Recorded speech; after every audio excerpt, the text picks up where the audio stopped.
Have you ever heard of airline pilots say they're on reserve or on call? And have you ever been curious what that means and how that actually plays over a course of days? Well, hi, my name is Darren. I'm a dad. I'm an airline pilot, and I am on long call reserve on that 777 for an airline based in Dallas, Fort Worth, Texas. If you want to, you can follow along here on my 5 day reserve stint. And I'm going to kind of go through it kind of play by play as far as how I went from having no assignment to having one assignment, a whole day off with the family, and then on the last day of reserve, one quick but long day trip. So here's my most recent reserve schedule. I was on reserve Thursday through Monday, and I'm showing you Wednesday and Tuesday because those days do come into a factor here as far as what I went through. Now, a few rules about reserve. I get at least 12 hours of notice before I have to be at the airport. I can actually request certain flights or sequences. I can pass flights to other pilots that are junior to me. And once I get a trip, it's mine and I can't change it. Quick example, if I see an awesome trip to London and I say, you know what, I'll take it. And then a trip opens to Hawaii. Well, unfortunately, I already have the London trip. Can't get the Hawaii trip. So I have to make my best choice when I'm picking these trips. And every now and then FOMO comes into play. Now on Wednesday, I looked at the open trips for Thursday and I saw a Paris trip, a London trip, a Madrid trip, and a 6 day London. Now I can't do the 6 day London because I'm only on reserve for 5 days.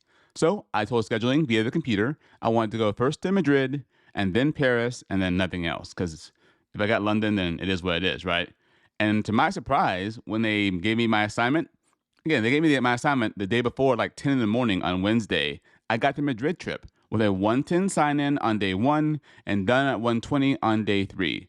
Pretty easy trip, right? Again, I told them this like 9 a.m. on Wednesday morning. I got the assigned around 10:30 in the morning on Wednesday. I had more than 24 hours of notice before I had to go to the airport. So I could live anywhere in the world almost and get to Dallas by 1:10 the next day.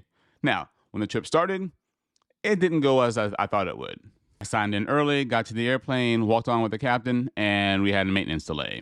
A 4 hour maintenance delay, meaning we got here to Madrid 4 hours late. At that point, it had been 24 hours since I had a full night's rest. I did get almost 4 hours of rest on the airplane going to Madrid, but I was still pretty tired.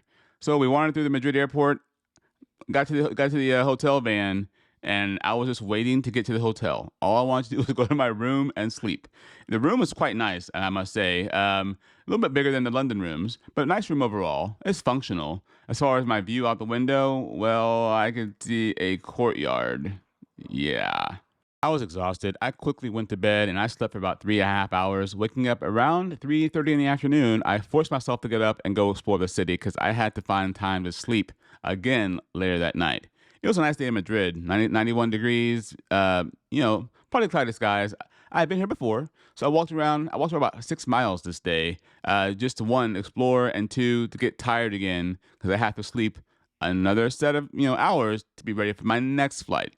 It was less than ideal, but I made the best of it. I did go get some churros, and I am not a fan of chocolate. I can't stand chocolate to be honest, but when I'm in Madrid and they're making fresh churros, I will eat the chocolate. Although next time I'm probably gonna get some cinnamon or sugar on it because I don't care for chocolate. But after walking around for a couple hours, I walked back to the hotel, found some dinner. Again, it wasn't anything spectacular, and headed to bed to get ready for my return flight the next day. I am exhausted. It is currently 7:18 here, 12:18 at home. I was supposed to have like 25-ish hours here. No. And Madrid, Spain should be in video at some point.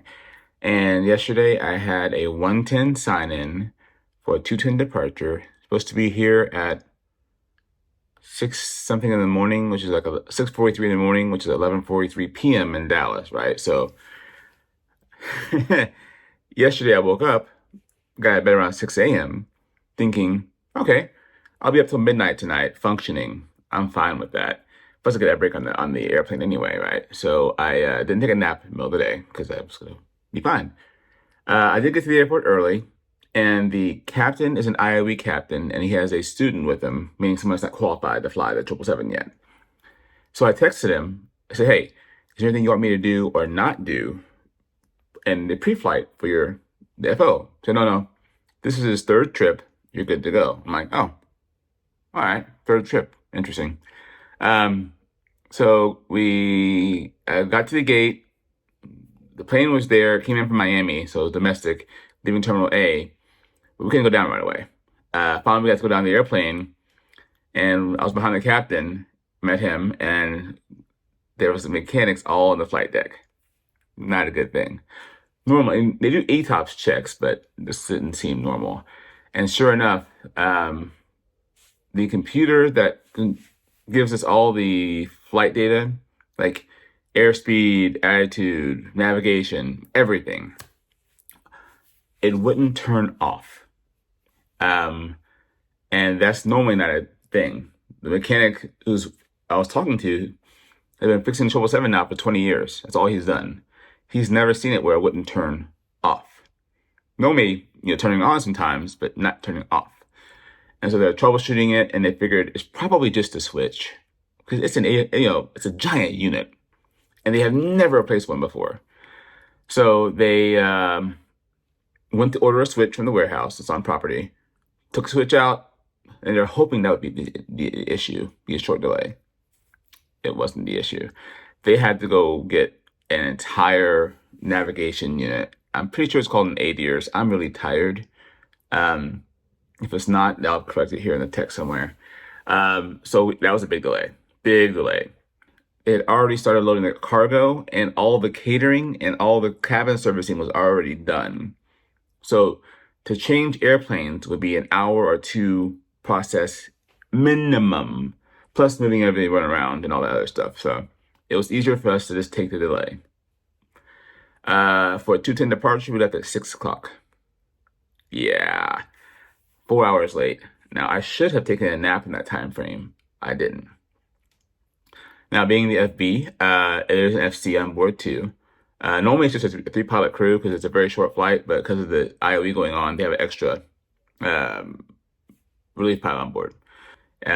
We just got about almost a 4-hour break. Pretty good, right? Now, this is a 777-200, and I figured I slept fine in the first class seat on the way to Japan. I'm going to try that again. 'Cause the bunks, if it's just one relief pilot, I'll go to the bunk. But when there's two of us, it's a bunk bed situation. It's just awkward. I should have gone to the bunk. But I went to the seat, and I settled in, and I had my headphones in. That's how I sleep with headphones in, even at home, and tried to sleep. And for that 4 hours, I maybe slept an hour and a half, 2 hours. I tossed a lot. And it was really turbulent too. We got some good turbulence for a while. Finally, my turn to go up front, and we went up front around 10 something at nighttime, Dallas time. And I did a 4-hour shift, and it was hard. We were supposed to be there at midnight our time. At midnight our time, I still had 2 hours left in my shift. It did help when the sun started rising. Because me and the other pilot, he didn't want to talk much. So I'm just staring. I kept watching the sun slowly rise, and finally it was up. The captain came up early from his break. Then I called the FO at the end of his break. He came up, and we, one thing I mentioned this in the past about like English is the official language of aviation around the world. Well, in Japan, they all spoke English. And I found in Latin American countries, especially, they don't speak English. They speak a lot of Spanish. And the FO was a former Airbus domestic FO. So for him, this is all new. He didn't fly a lot in Mexico. I flew all over Central America, South America, Mexico. I'm used to hearing Spanish. I don't like it because it does keep us out of the loop. I speak bad Spanish. Anyways, the airport layout here is pretty unique.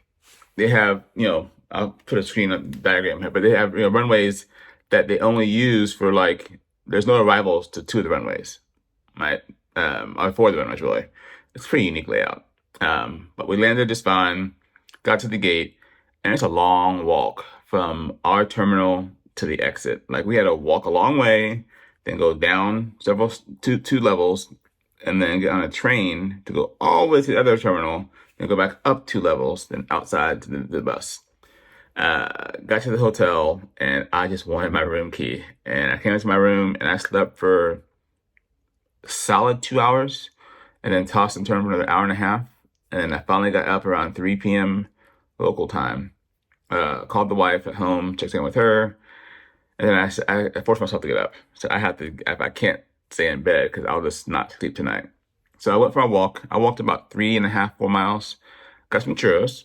Um, and then I started walking back to the room and I'm like, I should take the bus. But I was so exhausted. A little delirious. And I'm like, I'm gonna pass. No, I should take the bus. And Google Maps makes it easy to find the bus. I'm like, I'm not sure which stop this bus leaves from. It's only 15 minutes. I'll just walk it. Walked back to the room, cooled down. It's a little warm today. It's still 91 degrees outside, which is not hot. It's just warm. I'm a Texan. Uh, Relaxed a bit. Wanted dinner. Hotel, we get half off food here, but nothing seemed that interesting to me. So I went to a little kind of fast food place next door. They make sandwiches, but they're all like pre-made. It's interesting. They have a combo there. You get a hot sandwich and two cold sandwiches and a Coke or a beer as a combo. Coke or beer. I actually had a smoothie. I didn't want a Coke. But I had my dinner and it is now 7:30 at night. We have an early band tomorrow morning and then back home. This is a 20-hour, 3-day trip. So starting off my reserve block for June fairly well. I did change my bidding for the month. So when I bid last month, I bid 3-day blocks, thinking if they don't use me on day one, I'm off for 2 days. They use me every time. So this month, I bid 5-day blocks for the most part. I bid 4 and 5-day blocks. So this trip started on day one of a 5-day block. So I get home on a Saturday, and I'm betting I will not be used for the next 2 days because it's really hard to give me a 2-day trip. They can do it, absolutely they can, but it's pretty hard. They don't have that many 2-day trips. It'd be something that broke up, like a Dallas to LA or a Dallas to Miami kind of thing. It wouldn't be in a normal 2-day trip. So that's where I am right now on my overnight. If this video is like my normal videos, it continues. So I had a pretty good night's rest. I went to bed around 7:30-ish, 8 o'clock. Woke up several times in the middle of the night. I've noticed on the wide body, I don't sleep as continuously as I do on the narrow body. I think it has to do with me going several time zones away, right? Because again, at 7:30 Madrid time, it's like noon, 1 in the afternoon, Dallas time. I'm not supposed to be sleeping right now. Even though it's dark and I'm tired and the room is cool, yada yada, it is what it is. And in the morning, I felt rested. Got up and I showered the night before. So packed my room up in the morning, headed downstairs about 15 minutes before van time, and they have a light continental breakfast for us in the morning. So I had breakfast with the crew, head to the airport. Now the ride to the going through security in Madrid, it was the longest, most convoluted walk to security I've ever done. The flight attendants knew where to go. We walked down so many unnamed hallways, so many random hallways through so many random doors to get to this employee screening area. If I had to find it again, I don't think I could. But went through security, and then again, there's the main terminal building. We had to go across the terminal, down 2 levels to the train, long train ride to the other terminal, back up again and over to the gate. We were there about 30 minutes before boarding even started. Again, I'm a relief pilot, and the other pilot said, "Hey, you want to do inside or outside?" I went, "Dude, I'll do outside. I'm fine." So I did the outside of the airplane, came back up. He'd already done the inside. This time we left early. Pretty interesting taxi. The taxiways there, again, they don't make a lot of sense to me. The November taxiway is never labeled November. It's always, they label every single crossing, like November 28, November 29. They never label it November. It's just different. Around the airport, took it off to the north, and then again, what am I doing? I'm watching to see when my slips print out to get the rest times. Again, I showed up to the airport a little tired. I had no coffee at the continental breakfast because I had to go to bed right away. So we climbed up. I got my slip out, and then again, I chose to sleep in the chair. The other FO went to the bunk. It's fine. If I was by myself, I might have gone to the bunk, but 2 people in the bunk, just not my deal. I already said that. And we had about 4.5 hours of break on this flight. So I slept all the way across the Atlantic Ocean. When the break was over, we were getting ready to enter Canada. So went back up, and I was in the captain seat. And this leg back was the captain flying. So I was the flying pilot. The other FO was the relief pilot, and we were up there from I guess Nova Scotia to the rest of the flight. It was pretty uneventful flight coming back. We landed on time, and I was on my couch by like 1:20 in the afternoon. It helps to live close to the airport. Now, once that again, and so I had the rest of the day off. Right, I'm in domicile rest, so to speak. So I had the rest of the day off to enjoy with my family and do whatever I wanted to do. And whatever reason, I wasn't exhausted. Most of the time I come home from a red eye or a trip like this, I take a nap. I was fine. I think because I had so much rest, the day before in Madrid and overnight in Madrid and then on the airplane. So I wasn't exhausted. I was able to stay awake until 10 p.m., which is my normal bedtime. The next morning, I woke up with no missed phone calls, meaning they never called me. And I had the full day to myself, so to speak. So I washed my car. And again, I love washing cars. It's very therapeutic for me. Then we took the family trip to Costco for the day, bought way more than we needed. But again, I'm on reserve. I'm being paid for the day, and I'm with my family. Now, later on that afternoon, I did get a phone call from scheduling. They happen to know who I was. They are a follower of mine on social media, and she let me know about a trip that I was being junior man for. I was the last pilot to be available, really. It was a ferry flight, a day trip, a 7:42 a.m. report time on Monday, and I get back at 7:48 p.m. Long day. It was a deadhead to San Antonio, fly to JFK as a ferry flight to JFK, and then a deadhead back. Now, being only doing a ferry flight, I didn't have to wear a uniform, and I chose not to. I do have to wear business casual clothes, so I just popped on a nice polo shirt and head to the airport again. I arrived early because that's who I am. But before I leave, I always do a personal checklist. I have my ID, passport, wallet. I saw my kit bag, and I saw my EFB. That's all I need to fly. Let's go.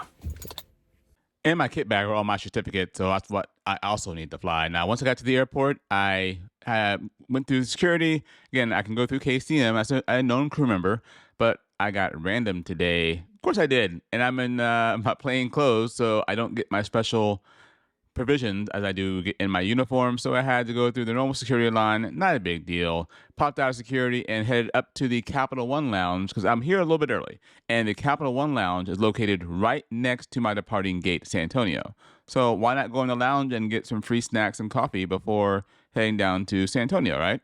Again, if you've not ever been here before, this Capital One Lounge in DFW is an amazing lounge. They have great food, good coffee, great snacks, and they have a grab and go section. I love it. Anyway, very quick flight to San Antonio. We left a little bit late, got there a little bit late. I went straight from the terminal outside to an awaiting car that drove me over to the maintenance hangar that put me on a golf cart. The things you'll see and places you'll go, right? And they drove us over to the 777-300 that was here for heavy maintenance. We went into the service door. Never been to that door before. The captain did the pre-flight outside. I did the pre-flight inside. And we were pulled through this gate and onto the airport operations area and away to JFK. My leg there. Pretty turbulent flight, but it's only the two of us, so we just dealt with the turbulence at 390. Landed on 31 right.